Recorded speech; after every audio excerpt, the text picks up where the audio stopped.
প্রায় অনেক বছর পরই আমরা কোথাও ঘুরতে গেলাম।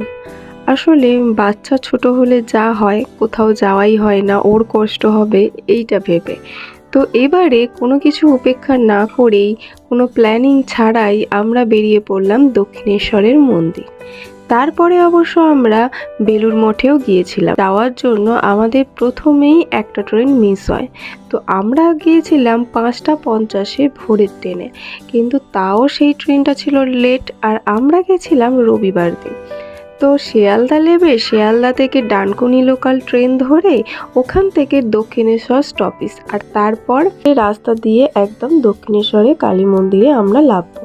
কিন্তু এখানে এক্সিলেটার ছিল, কিন্তু আমরা কেউই যাইনি, আমরা সবাই সিঁড়ি থেকে নেমেছি।